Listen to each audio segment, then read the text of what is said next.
Depois destas coisas,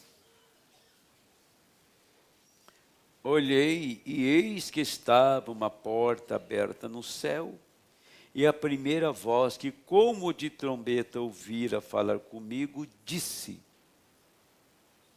sobe aqui e mostrar-te-ei as coisas que depois destas devem acontecer.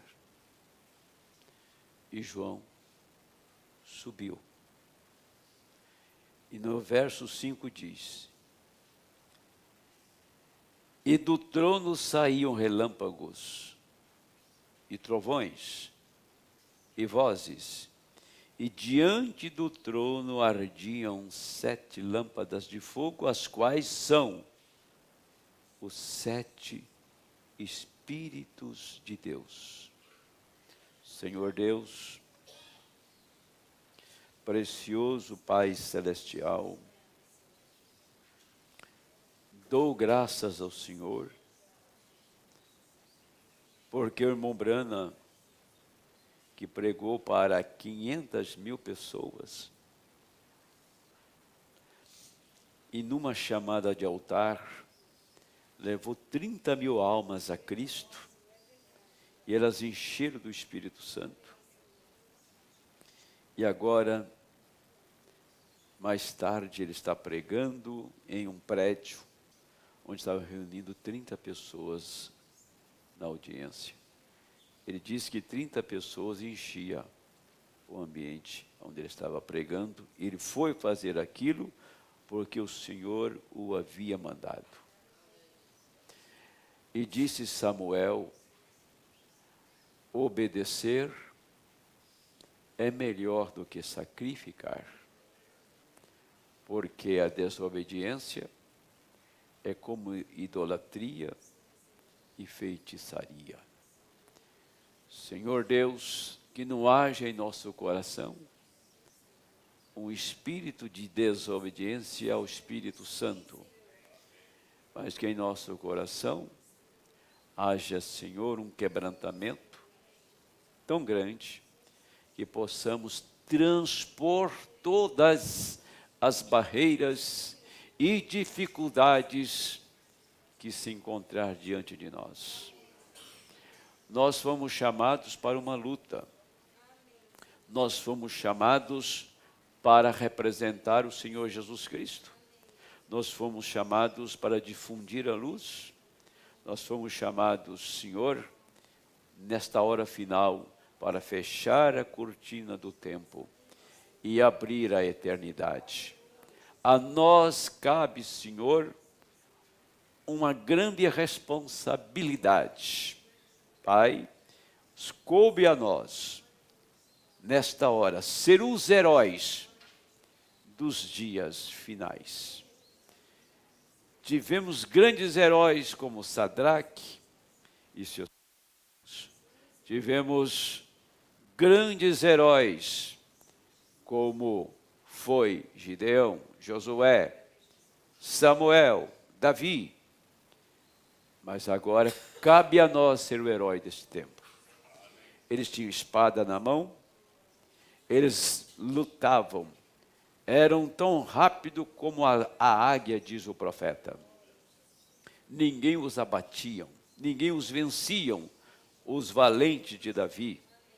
Ó Deus, eram corajosos. Derrubou uma fila de 12 quilômetros de inimigo para dar água para o seu rei. Ó Deus, eles tinham forças físicas, tinham habilidades, eram destros, eram treinados. Aquilo custou alguma coisa para chegar nesse treinamento dessa habilidade que eles tinham, Senhor. E ter a coragem que eles tinham e a confiança em Deus. E agora nós não temos uma espada literal na mão. Agora nós estamos lutando contra o reino espiritual. Contra as hostes malignas de Satanás, que está no meio do seu povo. Agora a nossa espada é a palavra. Agora a nossa defesa é o Senhor. Pai, estamos derrubando fileiras de inimigos diante de nós, nesta hora final, neste tempo final. para trazer água para o Rei, para dar água para o Espírito Santo. Nós estamos, Senhor, desfilando agora mesmo, abrindo clareira entre os inimigos, Senhor, inimigos da palavra. Aqui está um povo, Pai, selado, marcado para ser os heróis, para fechar o tempo e abrir a eternidade. Que o Espírito do Senhor possa nos ajudar nesta manhã, no nome do Senhor Jesus Cristo. Amém, Senhor. Assentai, irmãos. Aqui eu quero peguei o livro de Apocalipse, agora quero tomar o livro de Gênesis e, por incrível que pareça, é o capítulo 4.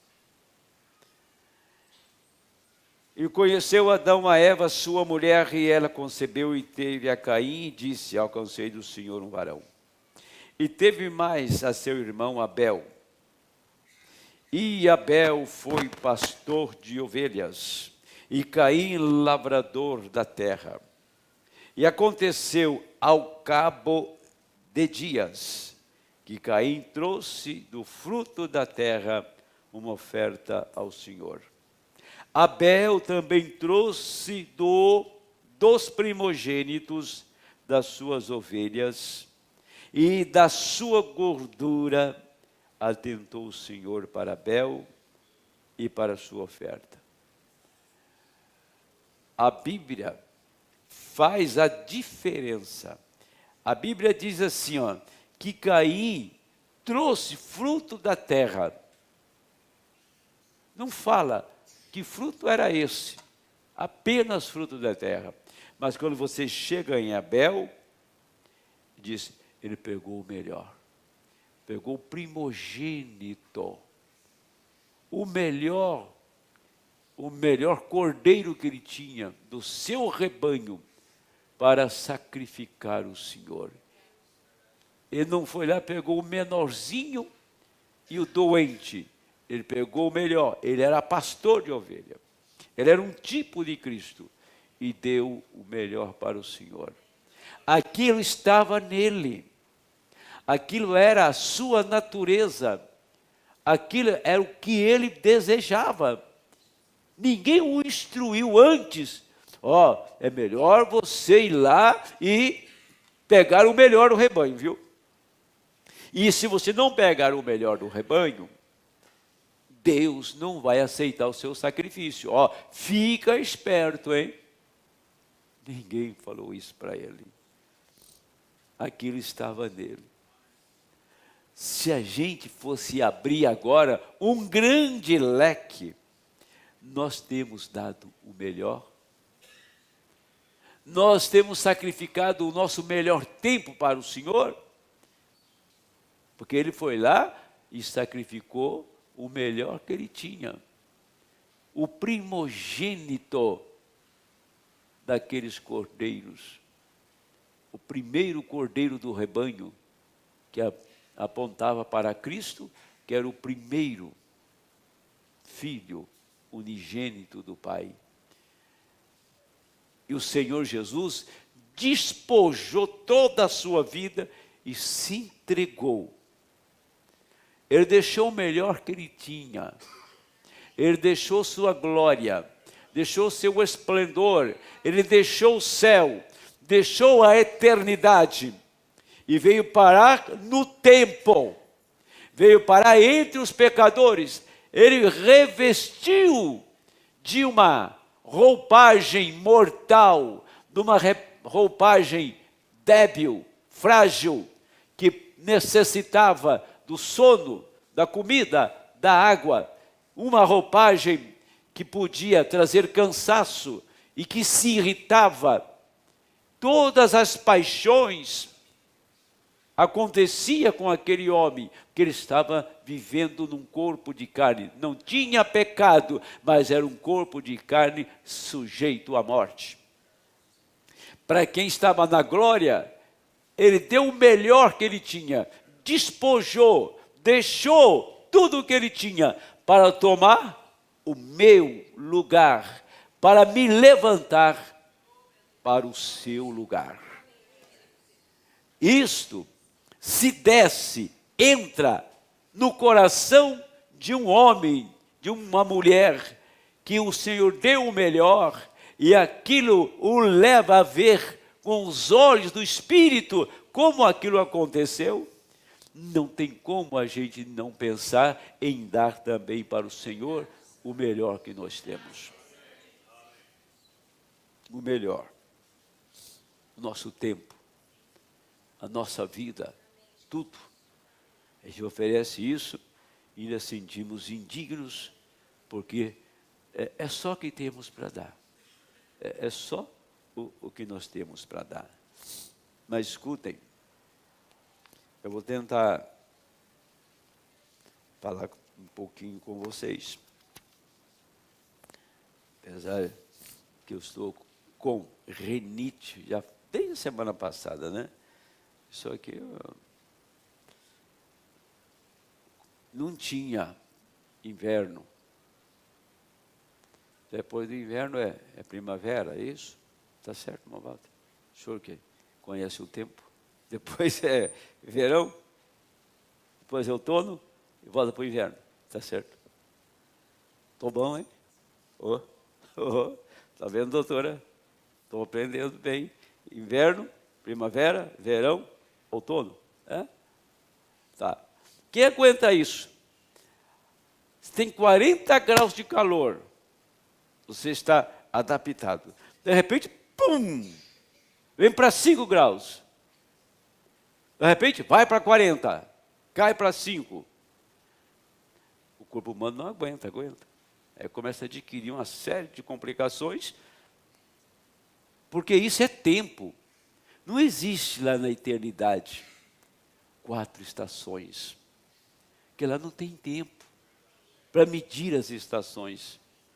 Lá não tem um corpo para apodrecer, adoecer, te enfadar, te irritar. E você se irrita com alguém e alguém se irrita com você. Essa é a condição humana. Esse lugar.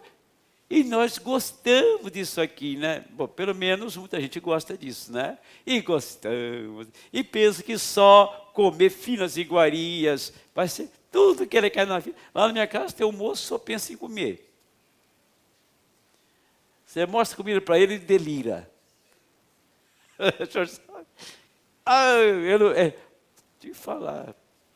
O pior é que ele entende de comida e faz. Né? Aquilo, lógico que eu não posso comer o que ele come. Já tem isso, né? Mas se eu pudesse comer daquilo, não ia fazer diferença para mim. Eu como feijão com farinha e rapadura e toco o barco. Nós não vivemos pelo que comemos. Nós vivemos por aquilo que cremos. Vida está em Cristo.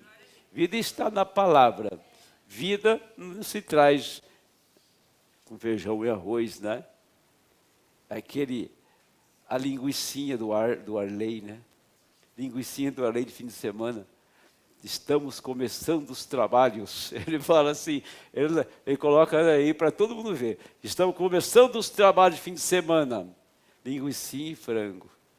Sabe que ele parou com isso? Sei não. Ou o homem vai gostar de comer, né?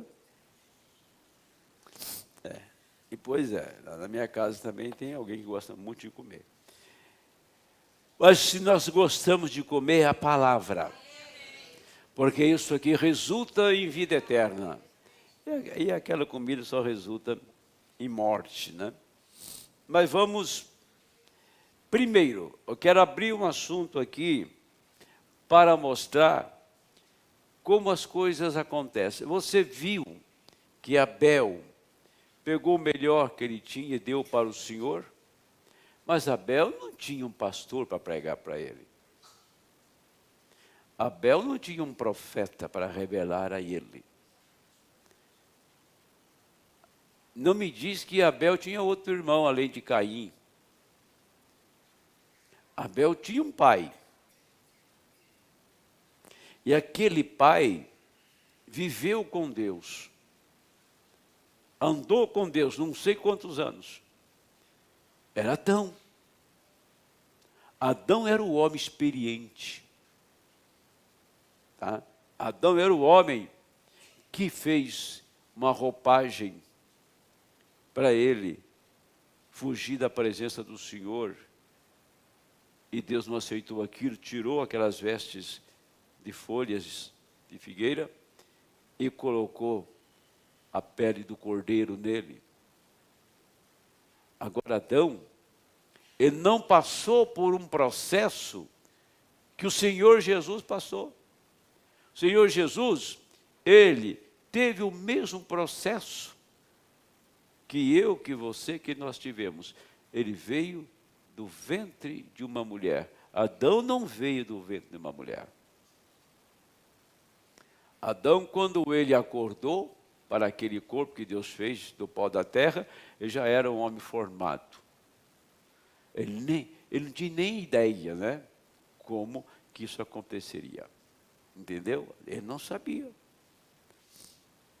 E Adão desejou ter uma mulher, porque ele estava sozinho. E o Senhor disse, não é bom que o homem esteja só. Vou arrumar para ele uma adjutora. Se eu fosse um cômico, eu falaria, Deus arrumou, foi um problema para Adão. Né? Isso. Porque foi a mulher que deu problema para ele. Mas não é assim que se entende. Deus arrumou uma solução. Porque se perguntasse para Adão, que dia da semana é hoje? Que mês do ano é? Adão veio da eternidade. Adão veio da eternidade. Adão não sabia o que era tempo.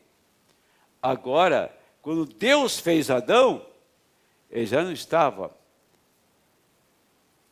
num corpo como ele estava antes. Ele estava numa teofania. Agora ele está num corpo de carne. Tá? Ele não conhecia o tempo. Ele não sabia o que era tempo. Não tinha ideia do que era tempo. Não tinha ideia do que era vir pelo ventre de uma mulher. Não tinha isso com ele. Mas Deus tirou uma mulher de Adão e através daquela mulher, Adão conheceu o tempo. Adão conheceu a diferença entre tempo e eternidade, entre vida e morte, entre juventude e envelhecimento. Agora Adão conheceu os problemas da vida humana. Por quê? Porque agora tinha uma mulher que a barriga cresceu e tinha 2 filhos lá dentro. Foi a primeira experiência terrível, né? Ele nunca viu aquilo acontecer. Mas quem semeou aquilo? Quem pregou essa doutrina? Quem trouxe esse ensinamento? O diabo. Foi a serpente velha que chegou ali e disse para a mulher, vou te dar uma receita. Vou preparar um prato bem saboroso para você, como aquele que Esaú comeu das mãos de Jacó. Tá? Vou te dar um prato bem saboroso e você vai gostar desse prato. A mulher falou, mas que prato é esse? Para você, na verdade, conhecer esse prato, conhecer o sabor dele, experimentá-lo, você tem que fazer isto. Fazer o quê? Vem cá, deita comigo aqui e você vai ver o sabor do prato. E aconteceu. E ela viu que a coisa não valeu a pena. Não valeu a pena. Mas primeiro ele fez a propaganda, primeiro ele ajeitou toda a coisa, depois a mulher ficou curiosa e comeu.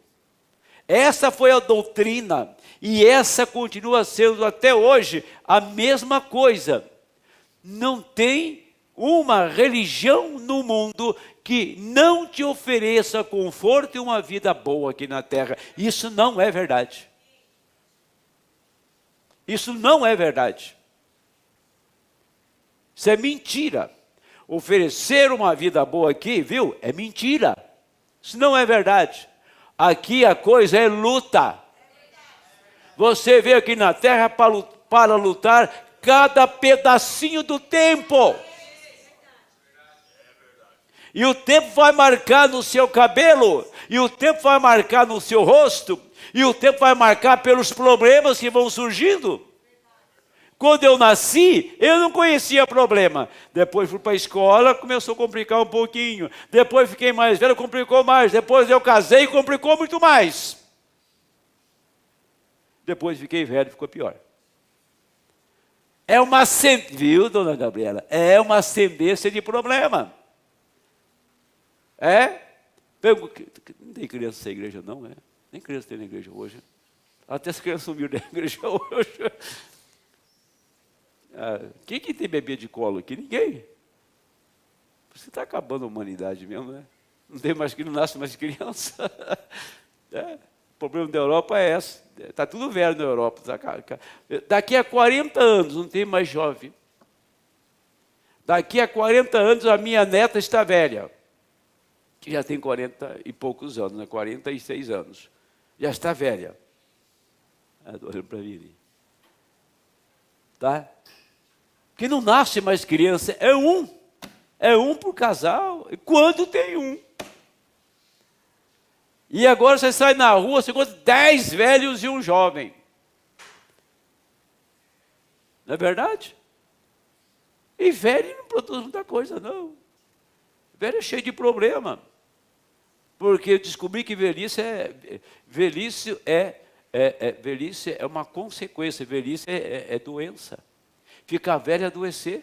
Sabia disso? Que ficar velho é uma enfermidade.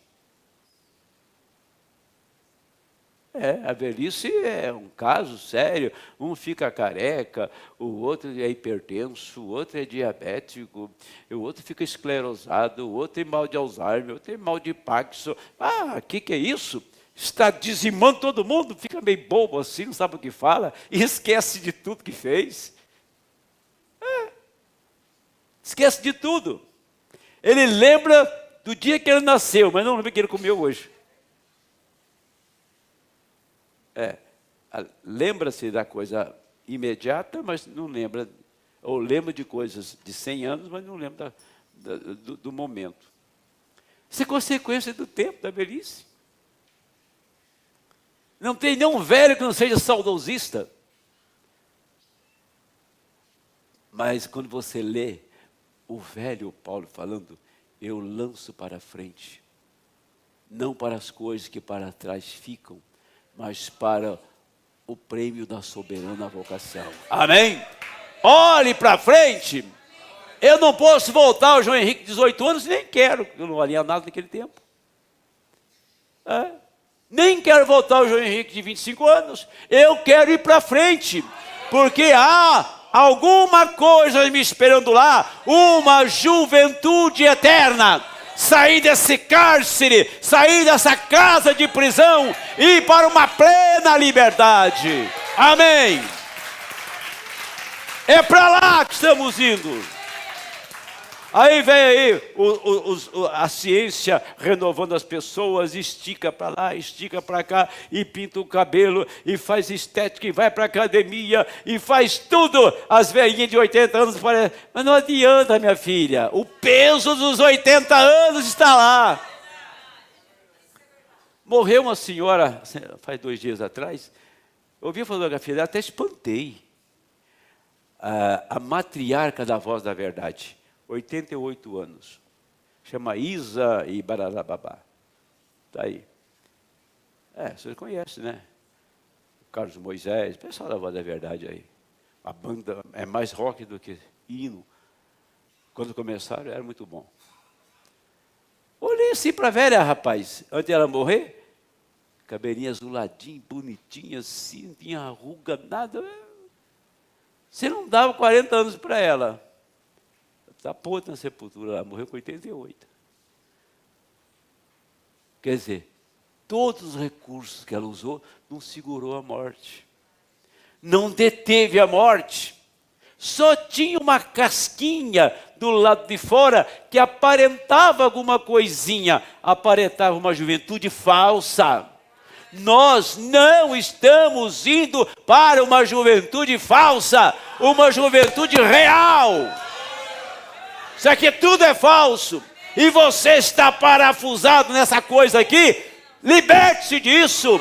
Levante, avance, encha do Espírito Santo e você verá que há uma juventude real te aguardando. Amém.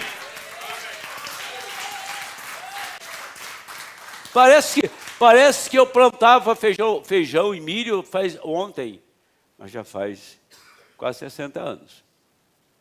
Não adianta. O homem vive e não chega a lugar nenhum e queria viver mais. E quer viver mais. E quer viver mais. Parece que foi ontem que eu era militar.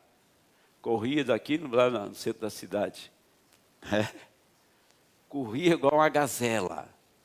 Parece que foi ontem isso, mas não foi ontem, faz tempo isso. Acabou. Sabe o que acontece? Esse desejo de permanecer é uma sombra daquele que está lá. Esse desejo de ficar aqui e não morrer, mesmo nessa casa de prisão, mesmo nesse hospital para pestilento, é a sede que você tem naquele lugar. Então, se tem um fundo clamando, tem um fundo para responder. Se há uma sombra, porque há um objeto real, isso aqui é sombra daquele que é verdadeiro. É sombra do verdadeiro. Agora, eu estou dizendo isso porque Abel, ninguém disse nada para ele. Ele não tinha um pastor. Ele foi lá e pegou o melhor que ele tinha. Então Abel tinha uma chave que Caim não tinha. Jacó tinha uma chave que Esaú não tinha. Moisés tinha uma chave que Faraó não tinha. Tá? Josué tinha uma chave que ninguém mais tinha. Samuel, Davi, tinha uma chave que ele sabia como abrir aquela porta. E aquilo não foi nada manufaturado, inventado, fabricado. Descia em seu coração, dizia, o caminho é esse, a porta é essa. Eu vou ali, estou seguro que isso vai funcionar.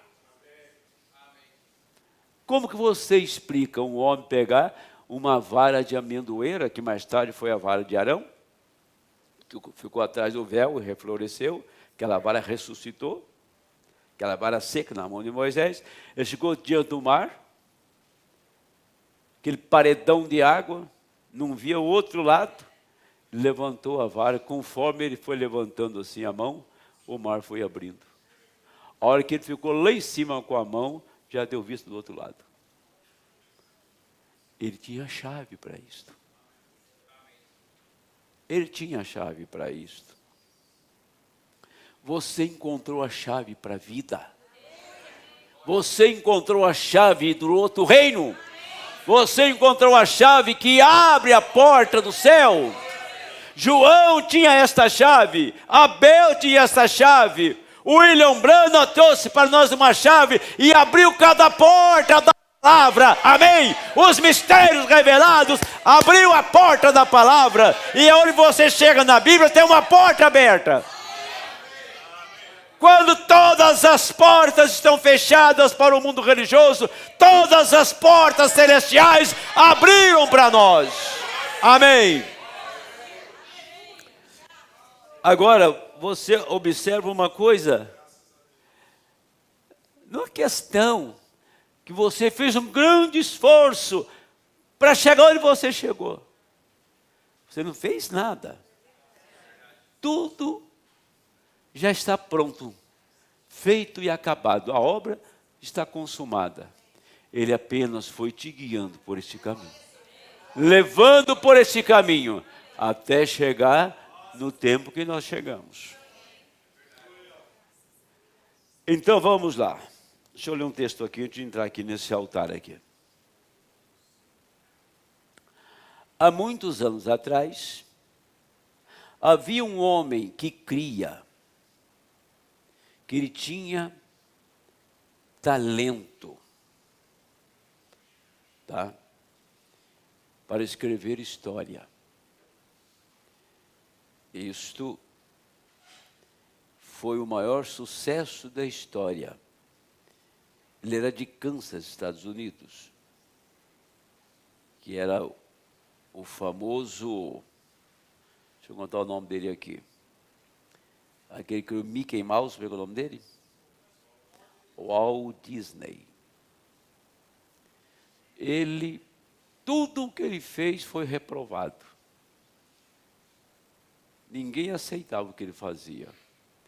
Então descobriu este talento. E isso começou, então, a indústria no mundo cinematográfica. E começou a indústria do desenho. Isso foi através de Walt Disney que ele descobriu essa chave. Ninguém ensinou ele. Ele não foi para uma escola, que ele estava nele. Aí eu estava lendo sobre esse cientista aqui, que nasceu em 1914 e morreu em 1995. E teve um que nasceu em 1906, os dois.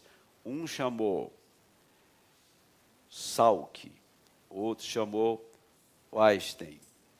Veja bem, Einstein. Seib, Dr. Alberto Seib, diz assim: quando a poliomielite atacou a nação, como fomos todos intimados para vacinar, para aniquilar aquilo, quando a paralisia infantil atacou. Ontem eu estava ouvindo a um médico, enquanto eu dirigia pela estrada, e determinado médico de Louisville, ele disse: há poucos anos atrás, quando a grande praga atingiu Louisville, disse: se você tivesse ido onde eu fui e visto 50 ou 7 respiradores de uma só vez,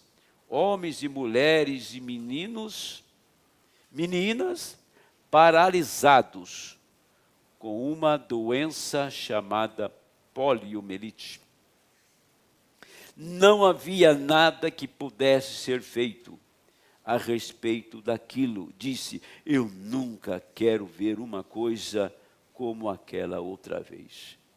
Quando começou, adultos, crianças, todos ficando paralisados, se definhando. Era uma praga, uma epidemia na América.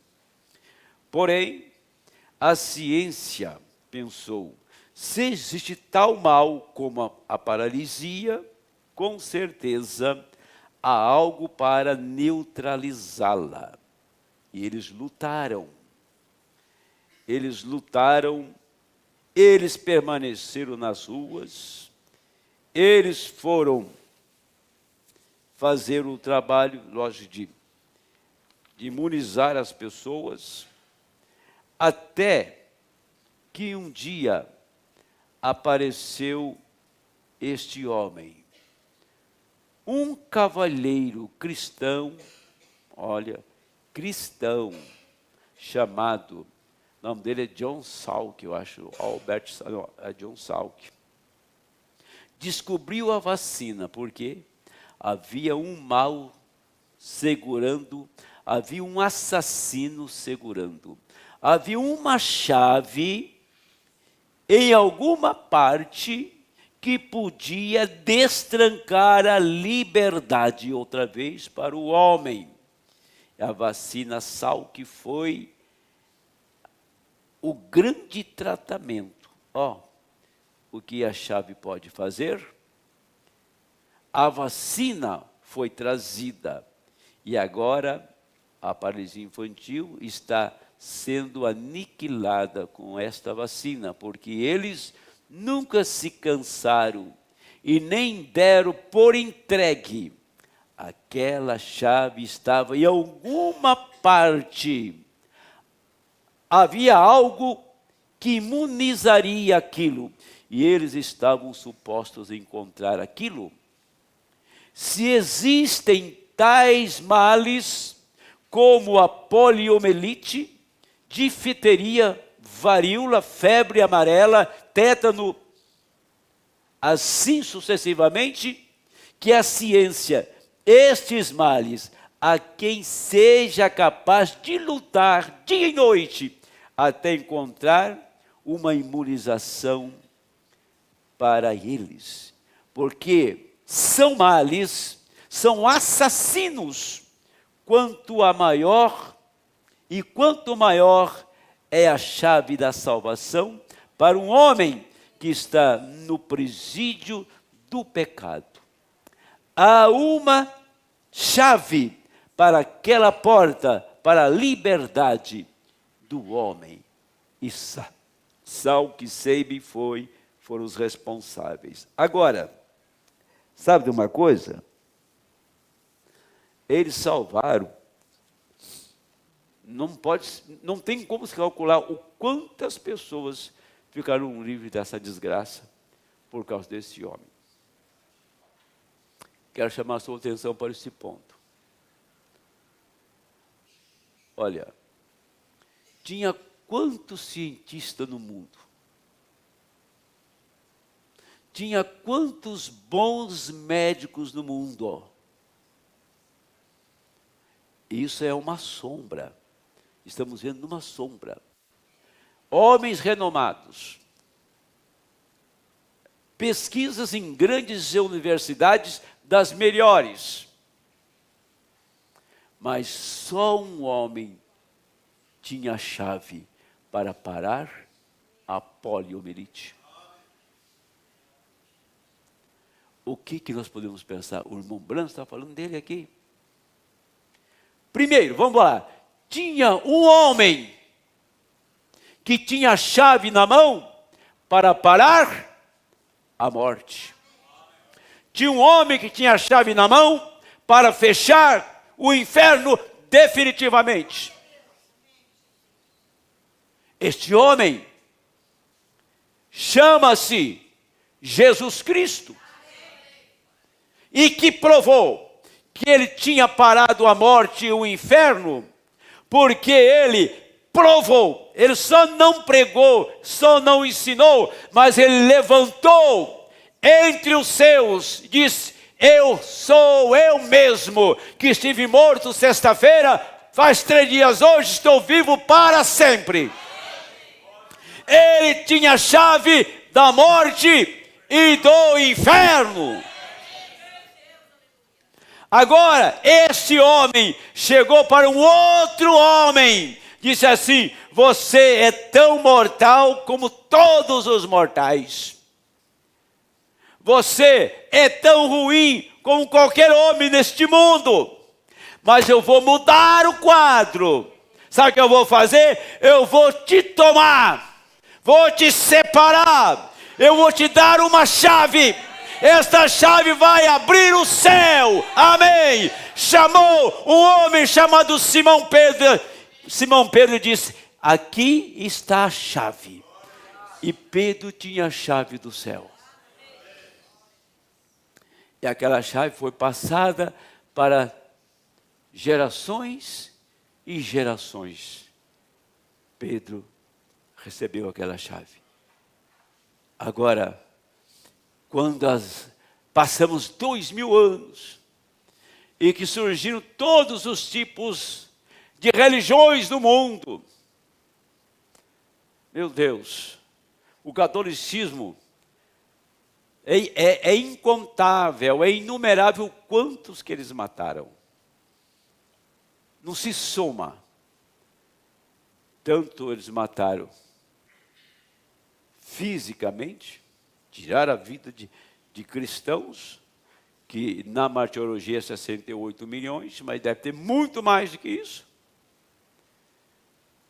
E quando eles mataram pela palavra, pelo engano, pelo erro.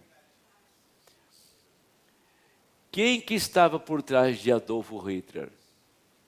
Quem sabe aqui? Quem estava por detrás de Adolfo Hitler? Quem liberou a morte dos judeus?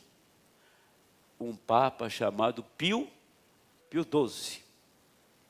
Você sabe aqueles 6 milhões de judeus? Você sabe quem está por trás daquilo? Papa Pio XII. E sabe quem que era o parceiro dele? Era um presidente americano chamado... Como é que é o nome dele mesmo? Roosevelt. Eles tinham a chave política e religiosa. E Adolfo Hitler tinha 200 milhões de demônios nele e os seus companheiros para fazer o que eles fizeram, matar o quanto eles mataram. Quem matou aqueles milhões lá foi a Igreja Católica Romana. Tudo foi orientado, maquinado, arquitetado por ela para acabar com os judeus. Lógico que Deus tinha um propósito naquilo, mas vamos tratar deste lado aqui.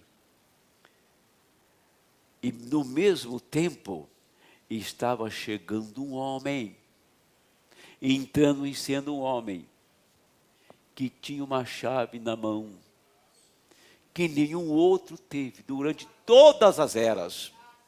Como tinha um Salque para combater esse assassino chamado Poliomelite, levantou um homem para combater toda fraude religiosa, toda mentira religiosa. Levantou um homem neste mundo, o único. Não teve dois, foi só ele que preencheu os requisitos de Deus, que podia ter visões, ouvir vozes e conhecer a vida das pessoas melhor do que as próprias pessoas. E ele então tinha a chave dada por Deus para revelar todos os mistérios. E ele veio, abriu a palavra, revelou os mistérios. E então aqueles trovões misteriosos que João ouviu, ele pôde falar desses 7 trovões em 10 mensagens. Em outras mensagens, abrindo os mistérios, revelando os 7 trovões, trazendo um povo para dentro, para ser raptado. E aonde está a chave? Aonde está a chave para ir embora daqui? Eu quero saber. A chave para ser raptado, a chave da ressurreição parou na sua mão. A chave para o rapto, a chave entre a morte e a vida da ressurreição veio para um povo eleito, predestinado. Você tem a chave do arrebatamento, você tem a chave da ressurreição, está aqui nas mensagens.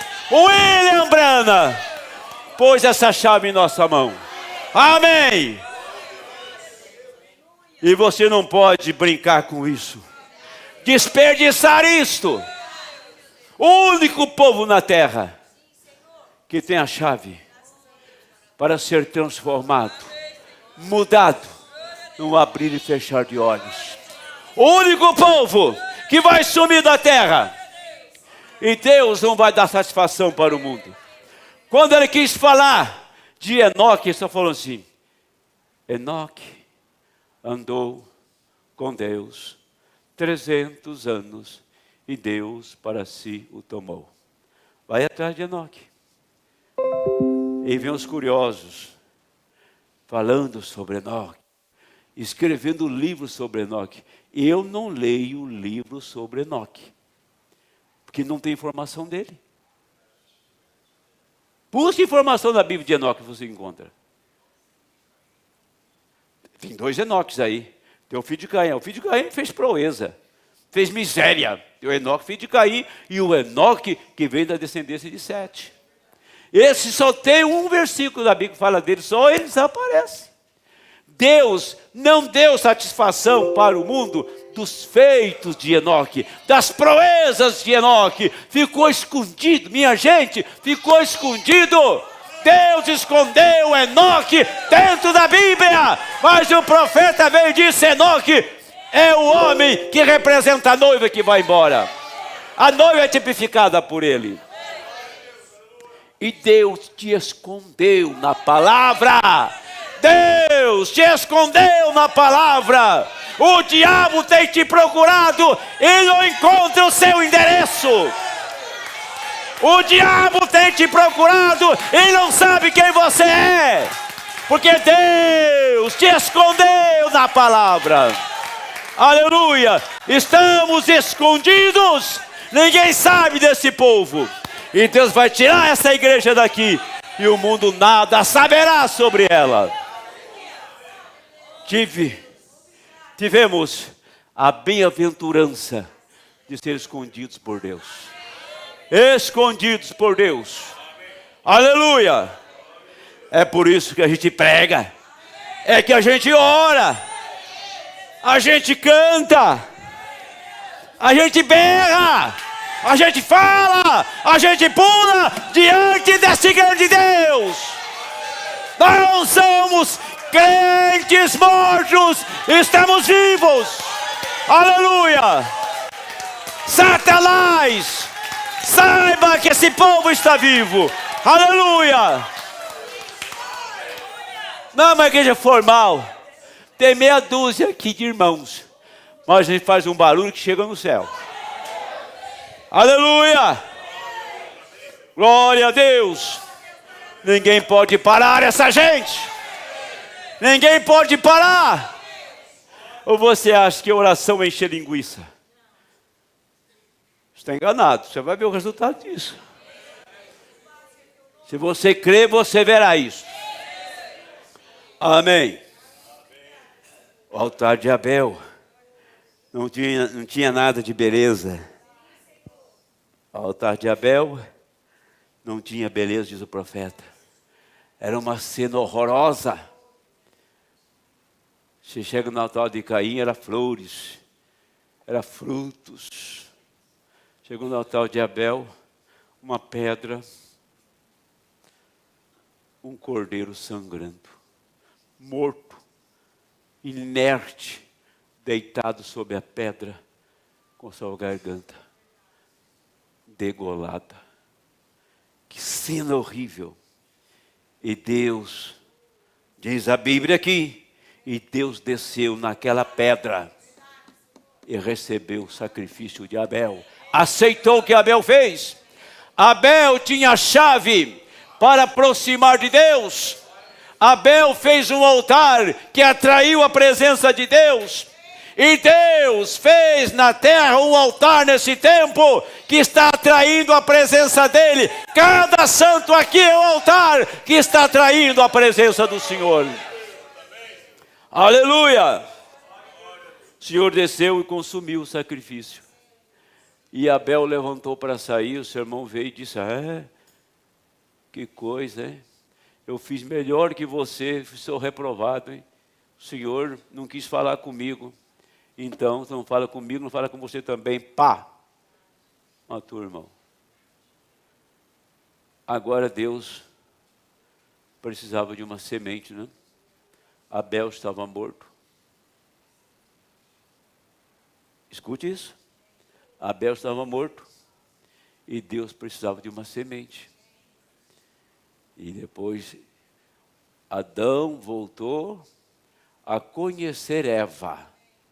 E nasceu Sete. E ele começou a invocar o nome do Senhor.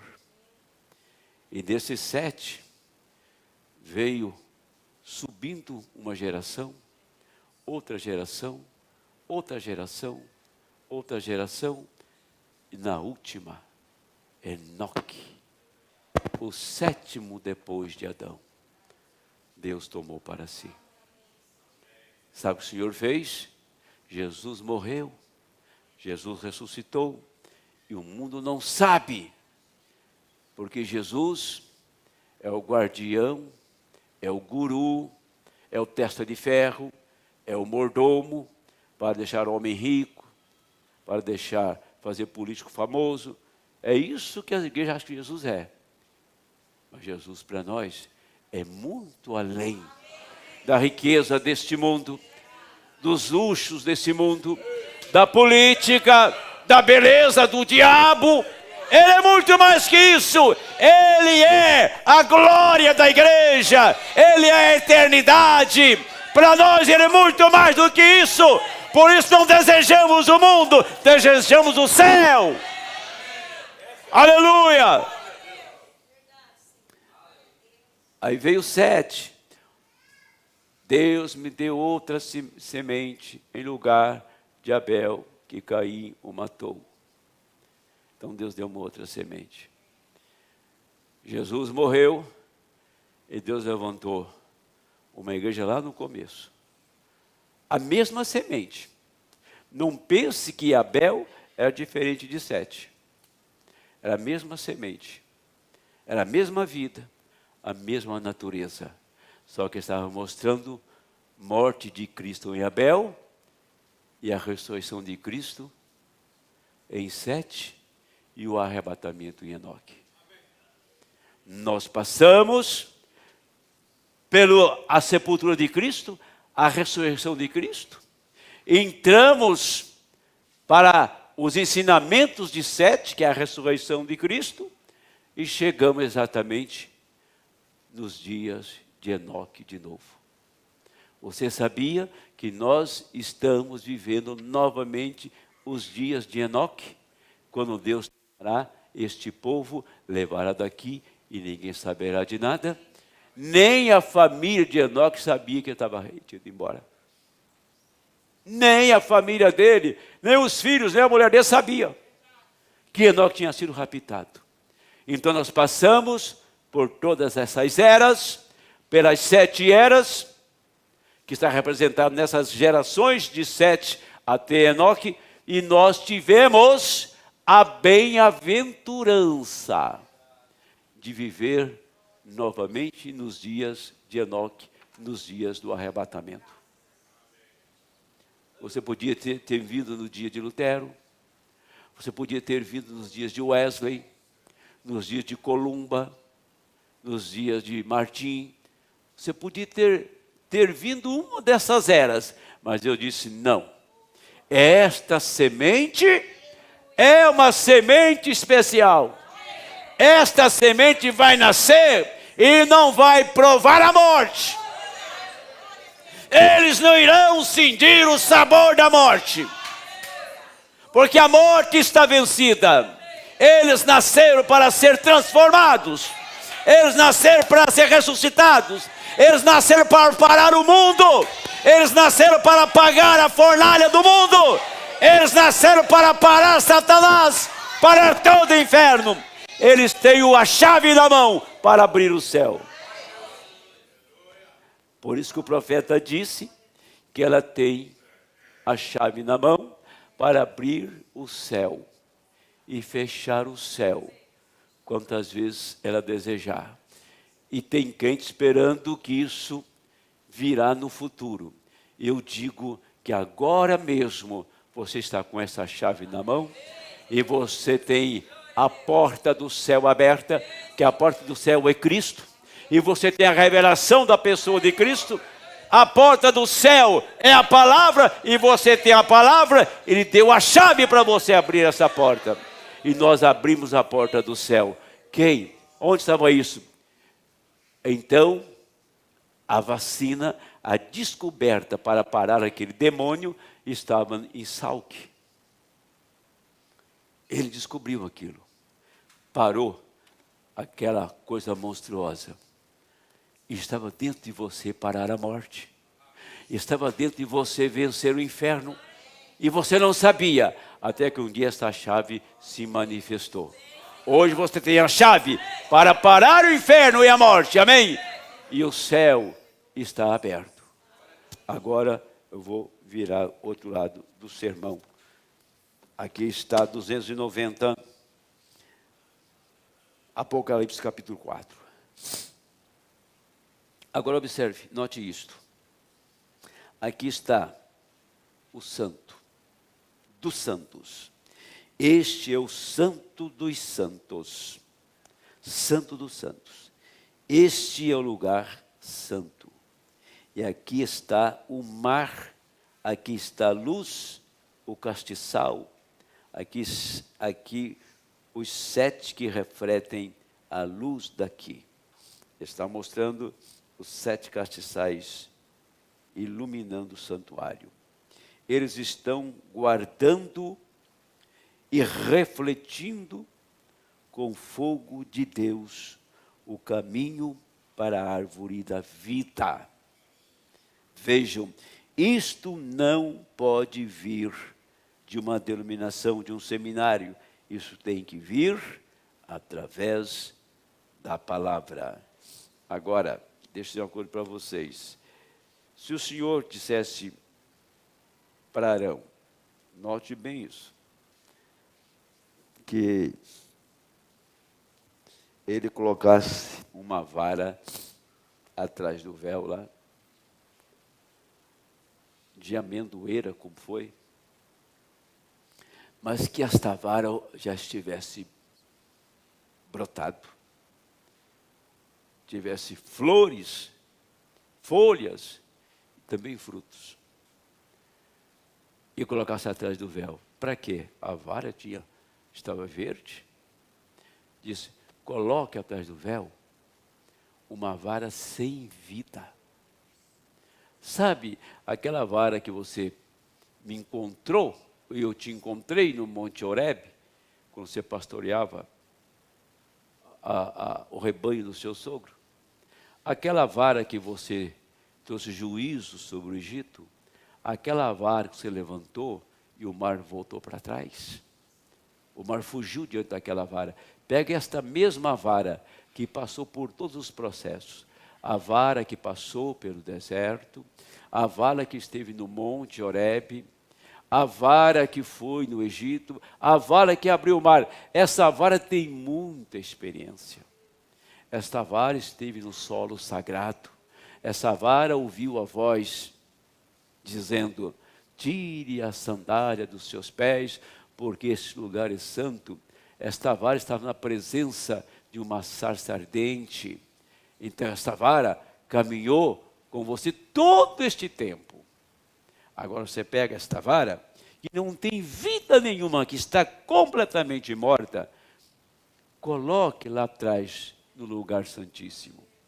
E amanhã, quando estiver amanhecendo o dia, quando o sol aparecer no horizonte, você vá lá ver como que ela está. E Moisés pôs a vara lá.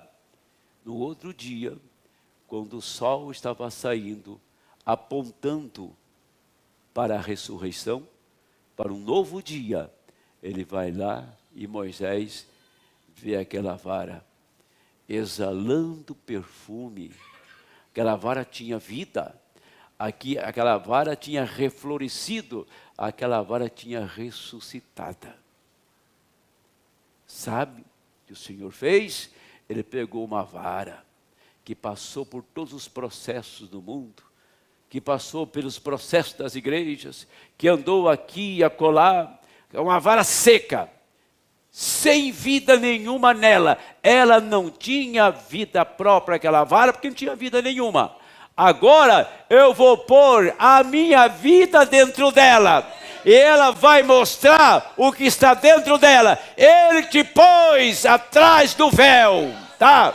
E quando você entrou, apareceu de volta, você tinha a vida de Cristo, você estava ressuscitado, os frutos de Cristo, o perfume de Cristo, a beleza de Cristo e a ressurreição de Cristo. Isso ocorreu quando os selos foram revelados, quando a palavra se abriu, a ressurreição surgiu.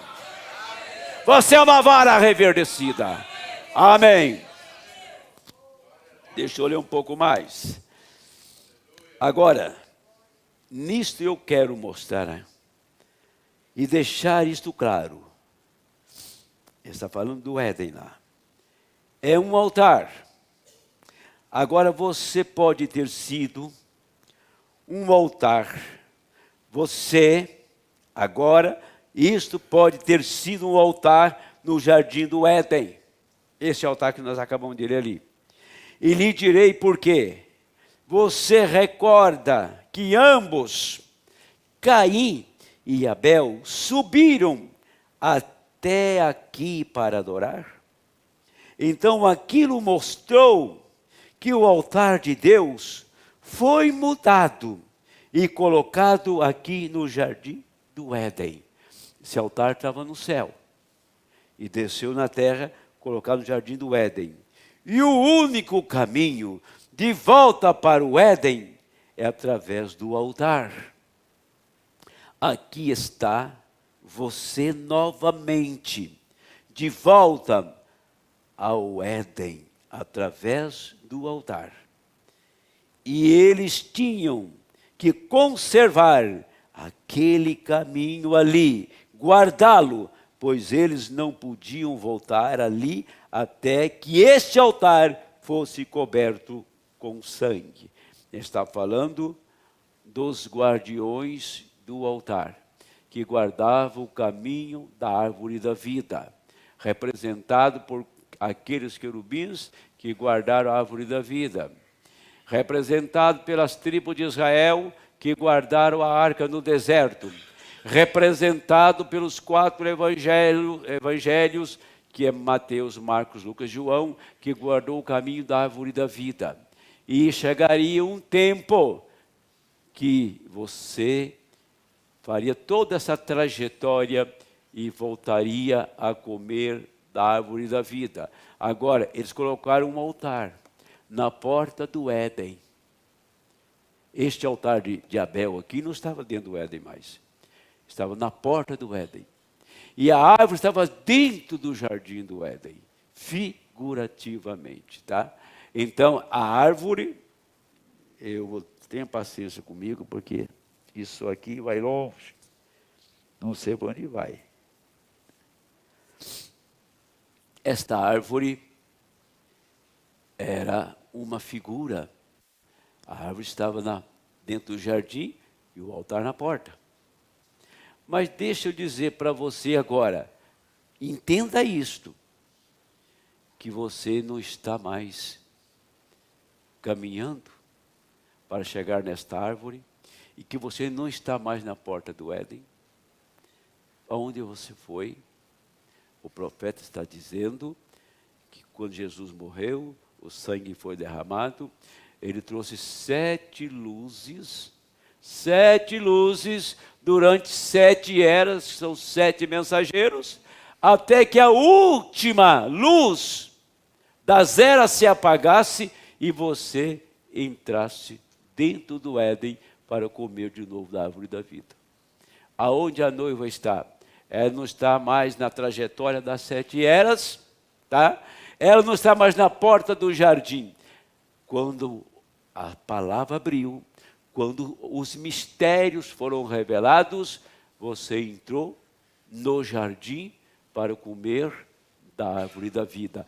Os únicos que tiveram o privilégio de fazer essa trajetória, passar por esses querubins, chegar na porta do Éden, passar por este altar, que é o sangue de Cristo, entrar no jardim e comer da árvore da vida. Comer de toda a palavra. Aonde a noiva está? Não na porta do Éden, dentro do Éden, comendo da árvore da vida. A árvore da vida é Cristo. Agora observe isso. Tem 2 parágrafos aqui muito importantes. Ó Deus, não pode as pessoas verem nada a não ser o sangue. Tem que haver uma expiação, um lugar de misericórdia ali. Este altar de julgamento tem se tornado um trono de misericórdia.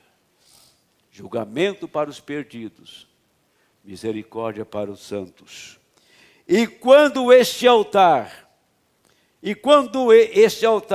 se o sangue for suspenso, ali estará naquele dia de julgamento o fogo da ira de Deus para guardar aquela árvore novamente. Guardar aquela árvore novamente será através do sangue de Jesus Cristo. Vê você isto agora. Observem. Sim, agora. Caim Ó, aqui está Caim. Aqui está Abel. Abel. Ambos os rapazes subiram até este portão para adorar. É isto correto. Então este deve ter sido o altar de Deus. E diante deste altar, eles construíram substitutivamente outro altar. E aqui está o verdadeiro altar de Deus. O altar de Deus está no coração do homem. Então há outro altar aqui embaixo, que estava representado no Santo dos Santos, no lugar santo. Amém? Quando ele fez um altar na porta do jardim, substitutivamente tinha um outro altar. Era um altar substituto. Ele não chegou naquele altar. Ele estava neste altar aqui, que tinha um cordeiro morto. Até que o Senhor trouxe o verdadeiro altar aqui na terra. E foi o seu Filho Jesus Cristo. Aonde Deus desceu e consumiu e aceitou o sacrifício. Estão entendendo? Era o verdadeiro altar de Deus, onde o sangue estava naquele altar derramado, Cristo. E quando o Senhor aceitou aquele sangue, o Cordeiro levantou lá da eternidade, tomou o livro e disse: o meu sacrifício foi aceito. Agora eu tenho direito de tomar aquela herança e trazer de volta. Esse era Cristo. Quando o Senhor aceitou o sangue dele, o sacrifício dele, então o que ele fez? Agora então eu tomo o livro. Ele tomou o livro e veio com o livro na mão e disse: eu adquiri o livro, paguei o preço do livro. Agora tem que ser aberto por um homem que representa o segundo Adão. O primeiro Adão perdeu o livro. E o segundo Adão recupera o livro, toma o livro de volta. Agora Adão era carne e osso. E o Senhor Jesus foi carne e osso e derramou o sangue dele para recuperar o livro. Agora, não podia ser um querubim, não podia ser um anjo, não podia ser um ser celestial com toda a autoridade. Este livro vai ser aberto por um homem. Porque um homem perdeu este livro. Agora Jesus recuperou o livro. Mas quem vai abrir este livro é um homem que possa representar Adão de volta. William Branham representou Adão. Porque o homem que veio trazer o livro que o Cordeiro deu a ele, Jesus tomou o livro, colocou nas mãos do sétimo anjo. Ele tinha a palavra revelada aberta. Agora o que ele faz? Ele toma o livro que está na mão dele e começa a abrir os mistérios. Começa a mostrar a árvore da vida. Começa a mostrar o primeiro altar, que é Lutero. O segundo, que é Wesley. E o último altar, lugar santíssimo, William Branham mostrou o seu último lugar.